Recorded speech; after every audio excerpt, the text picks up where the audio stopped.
is Alexandra Hoenscheid, and today I'll be sharing some of my German and German-speaking ancestry and the impact that that heritage has had on me. So I've done a bit of exploring, and I'm basically a distantly removed German, so fifth and sixth generation on both my mom's and dad's side. So I was able to look into it a little bit more.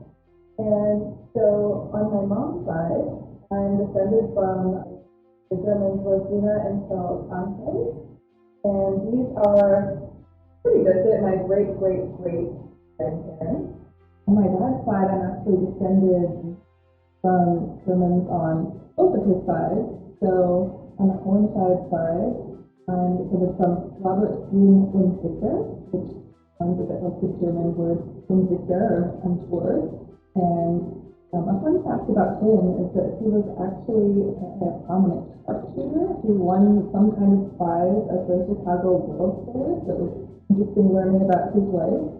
And he was actually my great-great-grandpa, fifth generation. And on the Dempster side, I found that I'm descended from Frederick Dempster, and I actually was able to find a copy of his naturalization certificate where he renounced his allegiance to, back then, the King of Prussia. And he would also be my great-great-grandpa, so fifth generation. And to briefly touch on some German-speaking heritage, especially because it's had the concrete impact on my life and opportunities, I'm actually descended from a great-great-great Luxembourgish grandma, Mary Nye, who emigrated to the United States when she was quite young. And because of being able to prove that, I've actually been able to reclaim Luxembourgish and therefore the citizenship. So that's open doors for me.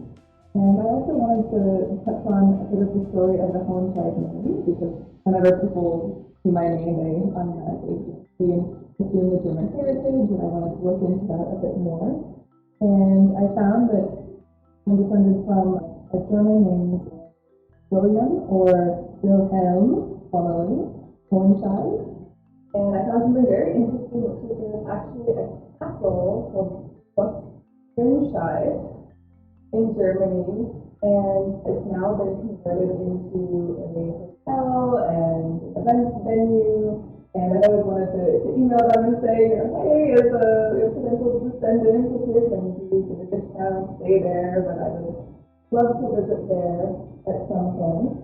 And finally, I'd just like to touch on the impact that my German and German-speaking heritage has had on me. So when I was a kid, there was actually a lottery system to get into a public elementary school, Orangetown Elementary School, where the German partial immersion program, so half of the classes were in German. And my parents, with the German name and the heritage, were definitely excited for the possibility of my learning German and learning more about the German culture. And ultimately starting that program and learning German and about Germany led me to launch a career in German-American exchange, German-American relations, and now looking at all the positive impacts that German heritage